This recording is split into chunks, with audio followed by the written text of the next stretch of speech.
আসসালামু আলাইকুম ওরহমতুল্লাহি ওবরাকাতুহু। প্রিয় ফ্যান ফলোয়ারবৃন্দ, যে যেখান থেকে এই ভিডিওটি দেখতেছেন সকলকে আন্তরিক শুভেচ্ছা এবং অভিনন্দন জানিয়ে আজকে আমরা একজন রোগীর সম্পর্কে বলতেছি। এই রোগীর নাম হচ্ছে মোহাম্মদ আবু সাইদ, আমার নামের নামই ওনার নাম। তো এই সাইদ ভাই উনি খুব খারাপ অবস্থা আমার চেম্বারে আসছিলেন। আপনারা জানেন এখন হলো শীত শুরু হইতেছে। সাধারণত শীত শুরু হওয়ার পূর্বে থেকেই শ্বাসকষ্টের রোগীগুলো অথবা হার্ট ফেলিউরের রোগীগুলো বেশি বেড়ে যায়, অথবা স্ট্রোকের রোগীগুলো সাধারণত বেশি বেড়ে যায়। এই সময়টা খুবই ক্রিটিক্যাল সময়। সুতরাং এই সময় আপনাদের বাচ্চাদের প্রতি যত্ন নিতে হবে। আপনাদের বাসায় যদি মুরব্বি থাকে তাদের প্রতি যত্নশীল হতে হবে। তো এই ভাই আবু সাইদ ভাই অবস্থা খুব ছিল যে সে একটা কথা বলতে পারতো না ঠিকভাবে, একটা সেন্টেন্স বা একটা বাক্য ঠিকভাবে এক নিঃশ্বাসে নিতে পারতো না, বলতে পারতো না।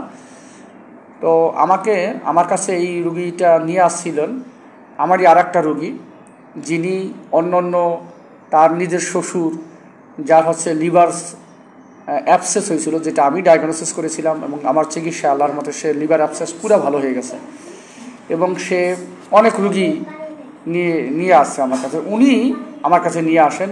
এই রুগীর এত খারাপ অবস্থা ছিল, সে মানে গরিব লোক, সে ভাবছিল যে কিছু বিক্রি করে হলেও ঢাকায় যাবে চিকিৎসা নেওয়ার জন্য। তারপর আমার কাছে নিয়ে আসে। আল্লাহর রহমতে এখন তার সেই শ্বাসকষ্ট নাই বললেই চলে, অনেক কম আছে, আগের সাথে একেবারে মানে নাই বললেই চলে। আমরা রুগীটাকে দেখাই। আসসালামু আলাইকুম। ওয়ালাইকুম আসসালাম। জি আবু সাইদ ভাই, কেমন আছেন? অনেক ভালো আছি আলহামদুলিল্লাহ। ভালো লাগতেছে? কি অবস্থা হয়েছিল জানেন আমার কাছে? আমি রাত্রে ঘুমাইতে পারতাম না, কাছতে কাছতে ঘুমাইতে পারতেন না? ঘুমাইতে পারতাম না সারা রাত্রে। এরপরে দিনেও কাজ ছিল, প্রচুর কাজ ছিল। এখন হয়তো আমার সারাদিনে 3-4টা কাজ ওড়ে কিনে সন্দেহ। আলহামদুলিল্লাহ। আগের চাইতে মানে আগে ঘুমাইতেই পারতেন না, এত খারাপ অবস্থা? ঘুমাইতে পারতাম না, এত খারাপ অবস্থা। যে সময় আপনার দেখাইতাম ওই সময় একেবারে 10 দিন ধরে আমি ঘুমাইতেই পারি নাই, কাজতে কাজতে অনেক কষ্ট করছি। পরে আমি বুঝলাম যে ঢাকায় যাও কিছু বিক্রি করে টাকা পয়সা নেই, গরিব মানুষ। আমি এক ডাক্তারে দেখাইছিলাম, দেখানোর পরে দেখাই আমি সুস্থতা ঠিকই নেই। পরে আমি ঢাকায় যাওয়ার ই করছিলাম পরিকল্পনা, করে আমার উনি আপনার কাছে নিয়ে আসছে। নেওয়ার পরে আপনার দেখাইয়া আপনার আব্বু তো আমাকে দেখাইছে না? আমার আব্বুর লিভারে ইনফেকশন হয়েছিল। বাবা তো আল্লাহর মতে পুরো ভালো না? বাবার তো বরিশাল পেটের থেকে নামাই দিয়েছিল, তাই না? যে অপারেশন করুন না। পরে আপনার দেখাইয়া আব্বা এখন সুস্থ, আব্বা অনেক সুস্থ আলহামদুলিল্লাহ। কাজ করে এখন। এই 4টা গরু বলে, আলড়ি আছে জমিতে, এগুলো সবই করে। আবার দোকানও করে সাথে। অথচ লিভারে পুইজ হয়ে গেছে, লিভার অ্যাবসেস বলে। তা আল্লাহর মতে ভালো হয়ে গেছে। আমি আপনার দেহে অনেক সুস্থ আলহামদুলিল্লাহ। আশা করি আপনার থাকবে না। আলহামদুলিল্লাহ। আমার জন্য দোয়া করবেন। আর আপনি যেইভাবে বলছি নিয়ম কারণ মানতে হবে অবশ্যই। আপনি নিয়ম না মানলে কিন্তু আবার অসুস্থ হয়ে পড়বেন, পরে কিন্তু দোষের আমার নিয়ম। আপনার যে রোগ এটা হলো ওই মাস্ক পরবেন, সবসময় মাস্ক পরবেন, ধুলাবাড়ির কাছ থেকে দূরে থাকবেন, আর যেই নিয়মটা বলছি, যেই ব্যায়াম বলছি এইগুলো করবেন, ইনশাল্লাহ ভালো থাকবেন ইনশাআল্লাহ। তো ধন্যবাদ আপনাকে।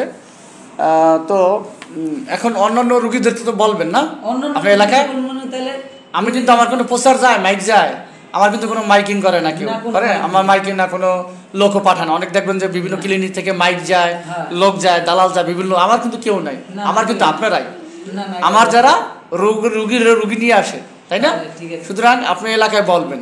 ঠিক আছে বলছি, আমি অনেক ঠিক আছে বলবেন। অনেক লোক যেই জায়গায় বলছি আমি এই ডাক্তার তাই অনেক ভালো হইছি আলহামদুলিল্লাহ। 10 দিনে আমি ঘুমাইতে পারি আলহামদুলিল্লাহ। কাশ নাই আলহামদুলিল্লাহ। ঠিক আছে, ধন্যবাদ আপনাকে।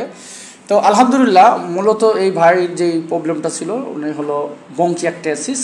এটা আর্লি স্টেজেই আসছিল আলহামদুলিল্লাহ। তো প্রপার চিকিৎসা দেওয়ার ফলে এখন অনেকাংশেই তার কাশি নিয়ন্ত্রণ হয়ে গেছে এবং এটা একটা দীর্ঘমেয়াদী প্রসেস। এটা যদি ঠিকভাবে লাইফস্টাইল মেনটেন করা যায়, ঠিকভাবে ঔষধপত্র নেওয়া যায়, তাহলে কিন্তু এই ব্রঙ্কিয়াকটাইটিস থেকে সম্পূর্ণভাবেই রোগী ভালো থাকবে। তো আপনারা যারা আছেন অবশ্যই চিকিৎসকের পরামর্শ নেবেন। দোকানদার কাছ থেকে খালি ঔষধ নিয়ে অ্যান্টিবায়োটিক অপব্যবহার করবেন না। দেখা যায় কাশি হলেই অ্যান্টিবায়োটিক খাচ্ছেন, এটা কিন্তু চরম ভুল। এটা আমাদের মারাত্মক ক্ষতি। রোগীর রোগ ডায়াগনোসিস করতে হবে, উপযুক্ত চিকিৎসা দিলে রোগী ভালো হবে। জি, তোমাকেও ধন্যবাদ প্রিয় বন্ধু। আমার জন্য দোয়া করবেন। তো দোয়া করবে বন্ধু, এবং সকলেই আমার জন্য দোয়া করবেন, আমার রোগীর জন্য দোয়া করবেন। আসলে সে গরিব লোক, দিনমজুর, অনেক কষ্ট করে সংসার নির্বাহ করে। আল্লাহ সুবহানাহু ওয়া তাআলা তাকে পরিপূর্ণ সুস্থতা দান করুক, যাতে সে পরিপূর্ণ সুস্থ হয়ে তার ফ্যামিলি ঠিকভাবে পরিচালনা করতে পারে, হালাল ইনকামের ব্যবস্থা করে দেয়, হালাল রুজির ব্যবস্থা করে দেয়, আল্লাহ পাক সেই ব্যবস্থা করে দেয়। আর এরকম যারা রোগী রয়েছেন তারা আমার চেম্বারে আসতে পারেন। শ্বাসকষ্টের জন্য বিভিন্ন জায়গায় যাচ্ছেন, ভালো হচ্ছে না, তারা আসতে পারেন। ইনশাআল্লাহ আশা করি আল্লাহর রহমতে আপনাদের রোগ ডায়াগনোস করে সঠিক চিকিৎসা দিলে ইনশাআল্লাহ আপনার রোগও ভালো হয়ে যাবে।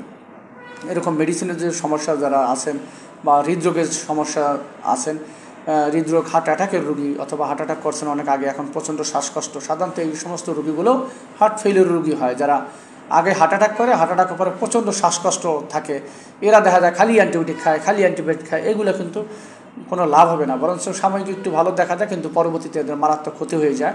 সুতরাং প্রপার চিকিৎসা যদি নেওয়া যায় তাহলে রোগীগুলো কিন্তু ভালো থাকবে।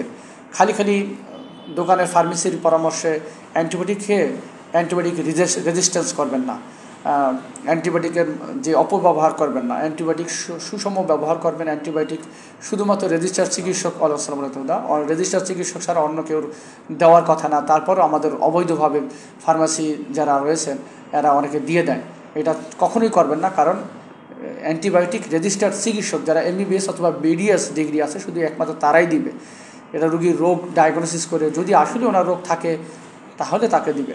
তো আল্লাহর রহমতে ওনার ইনফেকশন যে আগে ছিল লাংসের, সেই ইনফেকশন নাই, মাত্র 10 দিনও চিকিৎসাতে পেয়েছে। ওনার দেখেন আগের যে ইনফেকশনটা ছিল লাংসের, সেই ইনফেকশন অনেক 14,088 ছিল ইনফেকশন, এখন কিন্তু সেই ইনফেকশনটা নাই বললেই চলে। এখন মাত্র 10,200, মাত্র 10 দিন সে চিকিৎসা পাইছে। যেখানে রুগী বলতে আগে আমি ঘুমাইতেই পারতাম না, এখন আল্লাহর মতো সে সুন্দর ঘুমাইতে পারে, কাশি ওঠে না, ওঠে একেবারে যে ওঠে না তা না, হ্যাঁ, কিন্তু আগে বারবার উঠতো, যে ঘুমাইতেই পারতো না, খালি কাশতো। আমার চেম্বারে যে আসছিল খুব খারাপ লাগছে, আমার নিজের কাছে অনেক কষ্ট লাগছে। যাই হোক, আল্লাহর রহমতে আল্লাহ অনেক সুস্থ করুক, আরও ভালো রাখুক, দোয়া করি। আপনারা আমার জন্য দোয়া করবেন, ওনার জন্য দোয়া করবেন। ভালো লাগলে ভিডিওটি শেয়ার করি। আসসালামু আলাইকুম ওয়া রাহমাতুল্লাহি ওয়া বারাকাতুহু। সকলেই দোয়া করবেন যাতে আল্লাহ সুবহানাহু ওয়া তাআলা মানুষের সঠিক রোগ ডায়াগনোস করে সঠিক চিকিৎসা দেওয়ার তৌফিক দান করেন। আল্লাহ হাফেজ।